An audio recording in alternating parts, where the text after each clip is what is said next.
How's it going, everyone? Paul with Adaptable Survival.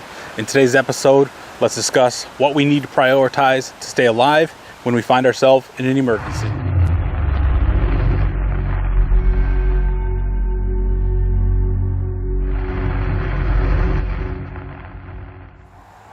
So if we're talking about an emergency situation, a survival situation, bug out or bug in situation, these situations are all going to be dictated by whatever's happening. You know, whether it's the collapse of civilization, you get lost out in the woods, in the backcountry. You know, those situations are very different, but they have priorities that overlap in just about all of these key areas. Now, based off my experience of getting out here, hiking, backpacking, teaching survival courses, and my education in emergency management and homeland security, I wanted to look at things in more of a full spectrum scope, not tailored to wilderness survival or just urban survival. I wanted to really hit the wide range of priorities that we really need to nail down in both environments.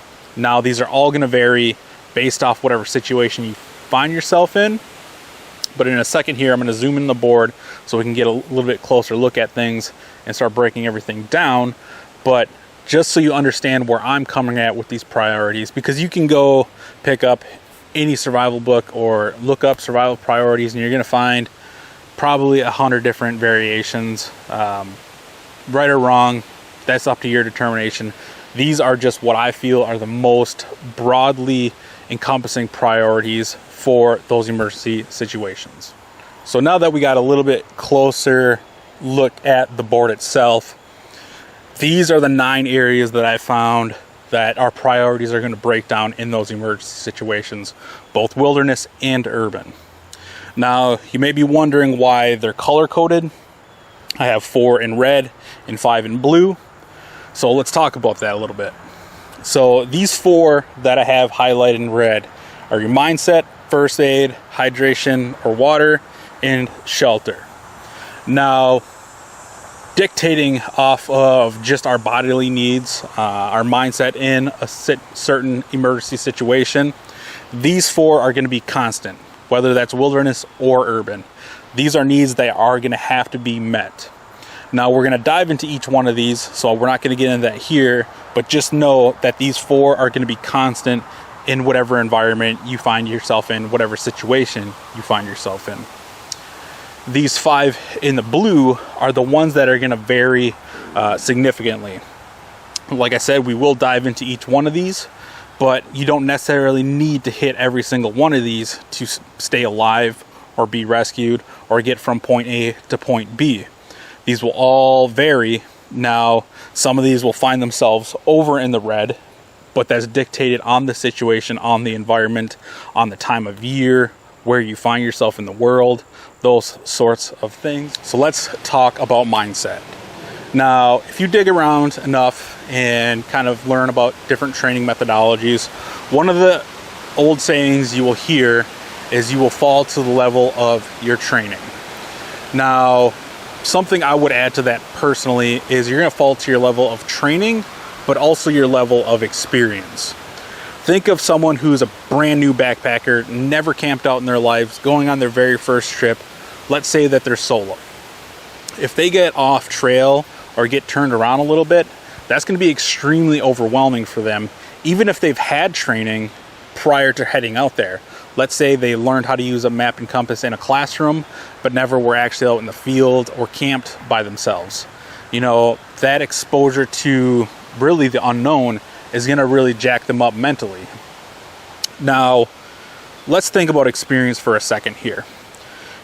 You know, think of your daily life or your daily responsibilities at work. You know, with over time, you're gaining that experience of doing a particular task over and over and over again. You begin to really master that skill. Now, I'm always really hesitant on mastering a skill because I don't believe someone can master a skill, but they can become extremely proficient in a skill. But over time, we go out and we camp a ton, or we go out, we backpack a ton, or think of your physical fitness. If you're training often enough, you're becoming much more proficient with that skill. It's no different with experiences, getting outdoors, or training in general.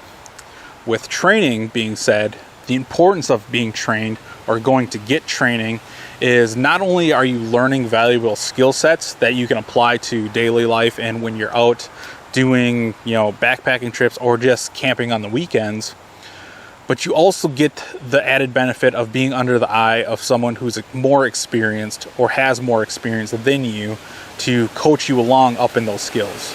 That's something I firmly believe in as an instructor, as an educator, that I believe myself to be more of a coach than an instructor or a teacher. I want to teach people up. I just don't want to regurgitate something out of a book and say, these are the skills that do X, Y, Z, and ta-da, you got a fire. I want to be able to coach people through the hurdles and the difficult times, so once they do get those skills nailed down and they do perform that task, it's much more beneficial to them and thus creating a more enjoyable experience for myself. All right, let's dive into first aid or medical. Now, regardless of the situation, you kind of need to be alive to survive that situation. That's what survival is. It's not called dying. Or if you're in a bug out, you're trying to get from point A to point B, and you have to be healthy or at least functional enough with your body and your medical standing to be able to do these things. Now, I've preached this for as long as I can remember, is to get medical training. Even if you're not backpacking or planning for the apocalypse, that medical training could save someone's life you care about, or someone you're around, or even yourself.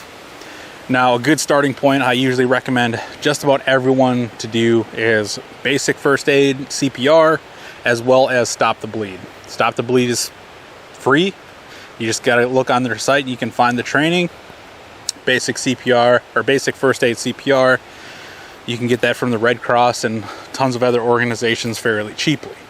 So you're not investing a lot, and you don't necessarily have to travel for those classes because most times you can find something pretty local to where you're at. Additionally, if you are planning to go out into the wilderness, or you're planning to, let's say, bug out through the woods like everyone likes to make believe and play fantasy that they're going to be doing, I would highly recommend you at least get wilderness first aid. One thing that's going to happen, especially if you're going backcountry, you're not going to have readily available resources to address some medical needs if they arise. First aid or first responders aren't going to be able to get to you right away. It may be, 20, 30 minutes. It may be hours, possibly even days. So having those skills and that capability in yourself and whoever you're going out with to address those needs is paramount. Now, for myself, what I'm eventually going to be getting here pretty soon is wilderness first responder. I did wilderness first aid, and that's a good bare minimum requirement for everyone that I would say going to the outdoors. But I would say if you're planning to teach someone or get out into the outdoors and take people out there, you should exceed the minimum. And getting wilderness first aid, in my opinion, is exceeding the minimum. Good organizations to check out are Knowles. I'm trying to think of some others off the top of my head. I can't think of them quite off the top of my head, but Knowles is a great resource. REI partners with them. I don't get any kind of kickback for mentioning that, but getting out there and getting that training just adds to your capability. Additionally, outside of like that wilderness medicine, I would highly suggest you check out some trauma-based medicine. Being able to address gunshot wounds or courses where you get to perform these things under stress, because like I said, it's just going to add layers to your capability. So if that situation arises, regardless of if it's urban or wilderness, you can address those needs and have that experience in that training to just jump into action and get it done. All right, so let's hit hydration in water. If you've ever taken a science class or even just been around people in general, you know that water is life. Without water, your body's going to shut down eventually and you ain't going to be doing anything. This goes back to that first aid. This is something that we can implement on our daily lives, so we're never getting into a situation where we're dehydrated already. because when you find yourself in a stressful situation, that stress is going to cause you to become dehydrated. The vicious cycle of that is being dehydrated creates more stress in your body, because now it's taxing, your mental facilities, your physical capabilities. Now, if we venture out hydrated, we're never going to run into that issue, or we're going to greatly reduce that stress that we experience if we do find ourselves in an emergency situation. I'll admit it, I don't hydrate well enough myself. There's days where I drink maybe half of what I'm supposed to. So on average, in just daily life, if you're not being super physically active, about 4 liters of water is about the minimum you should be shooting for. Now, if you're more active, you're training a ton, if you're on a backpacking trip, or if you're in an emergency situation, you got to move from point A to point B, that water requirement is going to skyrocket, because your body's going to be going through a lot of fluids while you're getting from point A to point B, while you're moving over land. So taking that into account is something that we really, really need to concentrate on when we're setting up our gear, when we're just getting ready in daily life.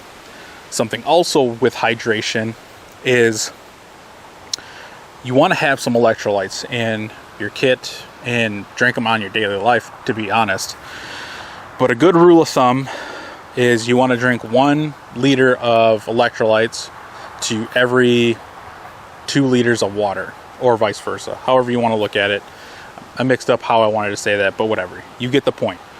1 bottle of electrolytes to 2 bottles of water. That's going to create a pretty good balance, because you can get to the point where you aren't replacing those electrolytes and creating even more chaos inside of your body. Flip side, you can oversaturate yourself with electrolytes and cause all sorts of issues. So we want to be mindful of keeping that balance, just like anything in life. If you eat too much pizza, you're probably going to get pretty hefty. Ask me how I know. All right, so let's hit on shelter. Now, shelter is important because next to running out of air, exposure to the elements is probably one of the quickest way to die in the wilderness and in the urban settings. Now, shelter gives us a whole host of benefits, but one that I really want to focus on is the psychological feeling of feeling safe. If you're lost out in the wilderness, in the backcountry, one thing you don't want to have to deal with is not feeling safe. I mean, you're already probably feeling unsafe because you're turned around, not sure what's going to happen, when am I going to get back? But having that shelter gives us a secure place we can stay in, we can sleep in, and not have to worry about the elements or critters coming to get us. We'll talk about animal behavior and all that down the road, but that shelter gives us a host of benefits. Something you want to consider with shelters is not only is it something that we're sleeping in, but it's what we're wearing on a daily basis.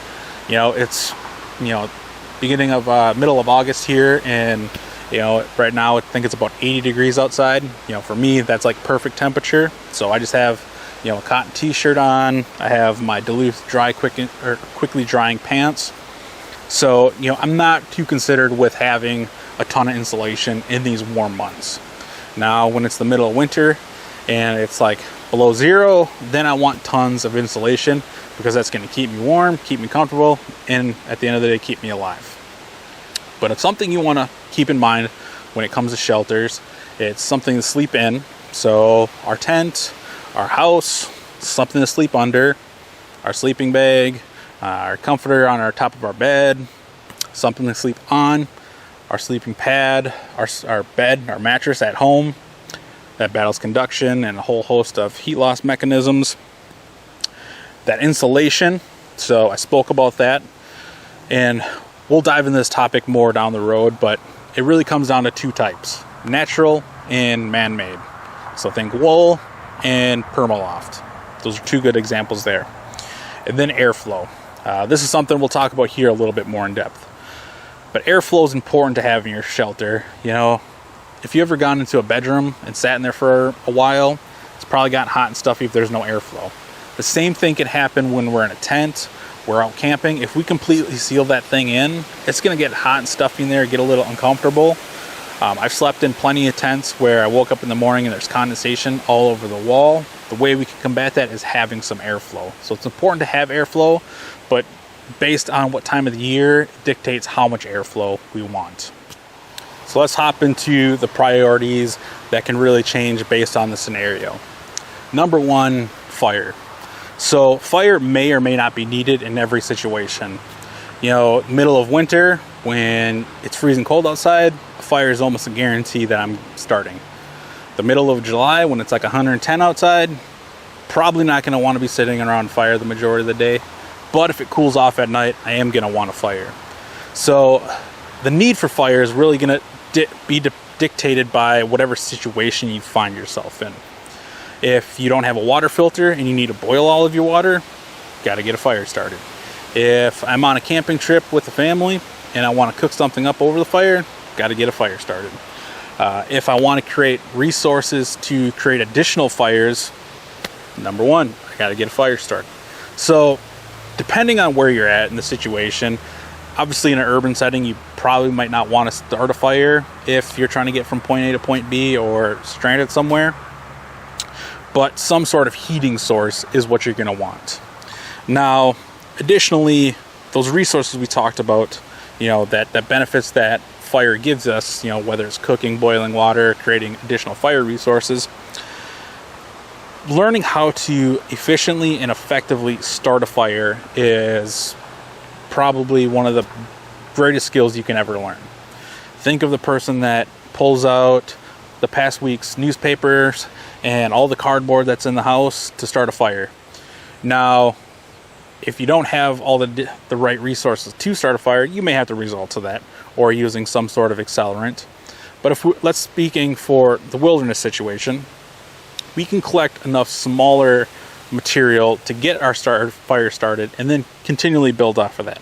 I've done a video on that, so we aren't going to go through the whole process of that, but get out there and learn how to start a fire effectively and efficiently, and then, you know, venture off into more primitive methods. You know, learn how to do a bow drill.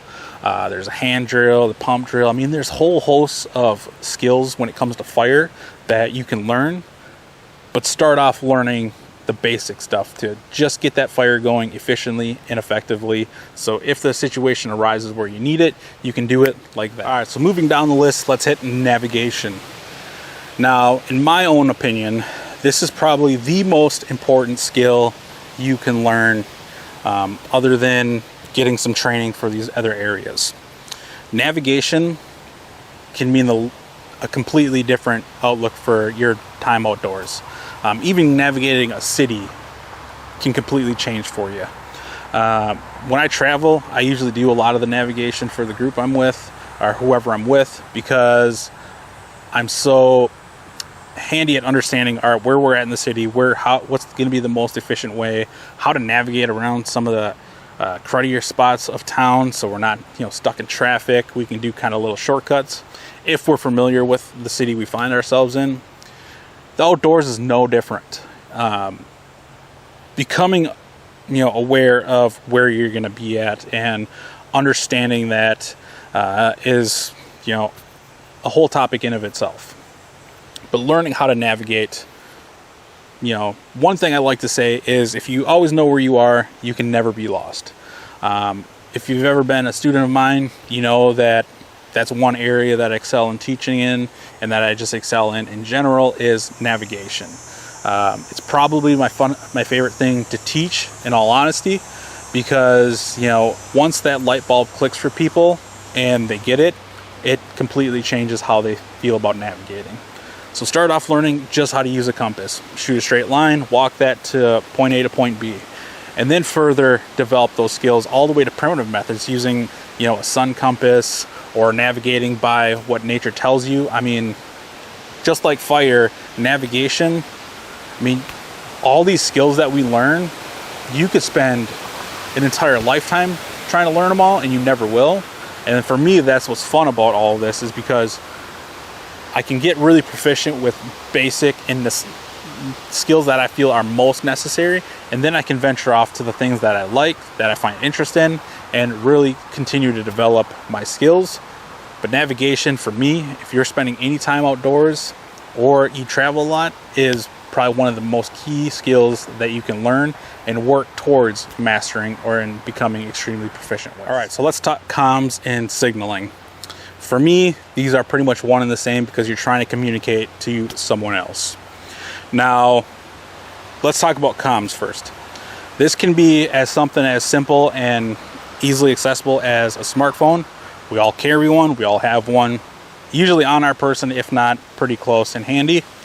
And there's a whole host of things we can put into that phone to make it an even more valuable tool for us, whether that's from navigation to communicating by dialing 911 if we have reception, or boosting that capability with a satellite communicator.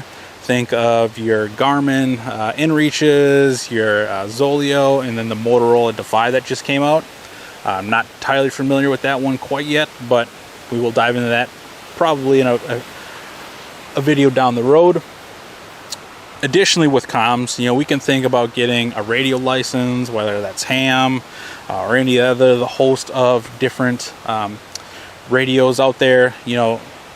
Pick and choose what best fits what you're going to be doing in general. If you don't find yourself wanting to dive into ham radios, then get something like a Zoleo, which costs $200. Yeah, there's a monthly subscription, but a lot of times those are pretty flexible to basically turn them off, turn them on whenever you need. Signaling. Now, signaling can come in a whole host of different things. You can carry a signal panel with you. We can create a really smoky fire to catch someone's attention. We can use a light to flash to someone to say, hey, we're in distress, or hey, we're over here. Whole host of different things you can use for that. Whistle, because that's going to travel farther than your voice, and it isn't going to run out because you yell long enough, your voice is going to get pretty raw, your throat's going to get pretty raw. Think of when you went to a concert and you're screaming all night. How'd you sound the next day? Prime example.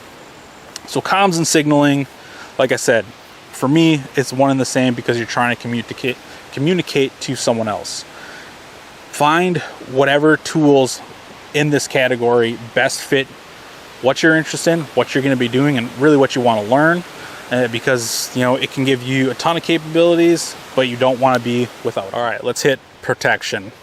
Now, this could be a pretty controversial topic based on what you believe in, but for me, I want to have tools available that are going to protect my life and potentially the lives of those with me or around me. Now, if we're traveling to the backcountry, we could carry something like bear spray, especially if you're going to areas that are really active with bear. You're going to want that, but that can be used to deter other wildlife. We can use bells, we can use air horns, whole host of options to use when we're outdoors to add that layer of protection there.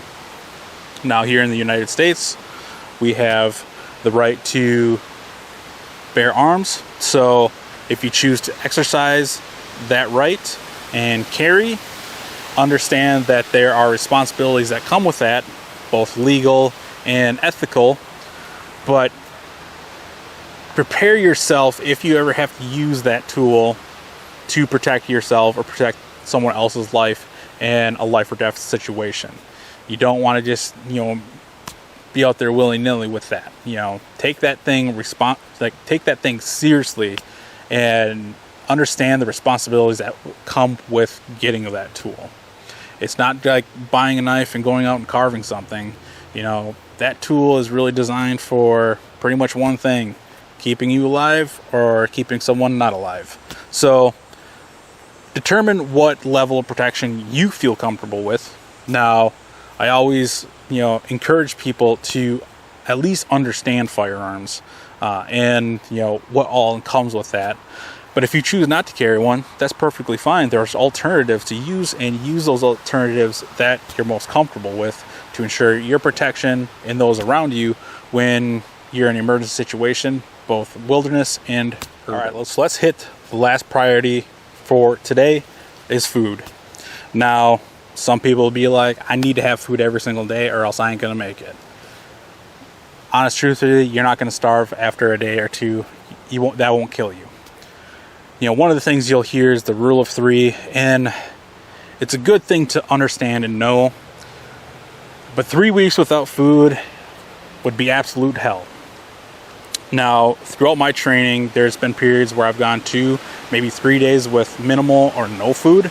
And you can do it, but just understand it's probably going to be pretty rough.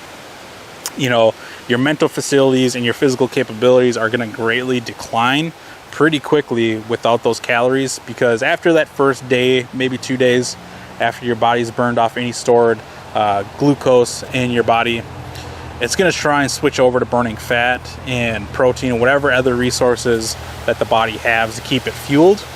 And you can do it for a short time, but a long duration, man, I don't want to go through that. I know the courses I went through were hell because, you know, after day 2, my mental facilities started really going down, so I wasn't as quick with figuring out problems and prioritizing. Physically, I could do things, but I was getting tired really, really quickly. So just be prepared for that if you don't pack extra calories in your pack. Now, with calories, you know, the morale boost that you can get, the psychological boost you can get from it. A good example of this is my buddy Jake from Buckeye Bushcraft when he took his advanced class last year. I designed that whole course based off previous curriculums, and one of the things I added but never told the students was the ability to win little things throughout the course. You know, usually the first team that finished a nav course, they would get a little something, whether that's electrolytes or hard candies, you know, just something small that in the grand scheme of things isn't major, but the small victory that's going to give them was what I was trying to point across. You know, having those extra calories, even if it's just little hard candies like I gave him, can completely change your mood and, you know, send you over the edge to finish out strong. It did for him, and I highly recommend people do that with their packs. You know, pack extra calories in. Let's say you're going out for a week on a backpacking trip. Maybe plan to have a little bit more calories per day, so if you are going to be out there a little bit longer, can't get back in time, you can stretch out the food that you have for a day or two, or plan for an extra day or two of food. Yes, it's going to add more weight, but trust me when I say you don't want to have to deal with that mental decline and that physical decline that can happen without food for a couple of days. So these are the 9 survival priorities that I feel are the most broadly covering for any situation. Like I said, both wilderness and urban. Now, if you read something else and want to abide by that, by all means, go right ahead. This is just really starting to get you thinking and understanding and really planning things out effectively for whatever you may be doing. Whether that's a backpacking trip, or you are preparing for the end of the world and want to have a bug out bag or an emergency bag if a natural disaster hits, having these things staged in there can help reduce the stress you're feeling, because it's going to be chaotic in all of those situations. So build those things into your capabilities, both in your pack and in yourself through training and experience, so you are prepared to handle any of those emergency situations when they arise. In the comment section down below, let me know if there's anything you would add to this list or anything you can expand on, because I always like to see the information that you all give me back through the comments. That discussion that we can have down there only helps us go farther together. Do me a favor, hit the like, share, and subscribe. That gets more eyes on the community that we're building here, helps bring those people in so we can grow our knowledge base and learn together and grow together. As always, this has been Paul with Adaptable Survival. Adapt your mind, your body, and your gear.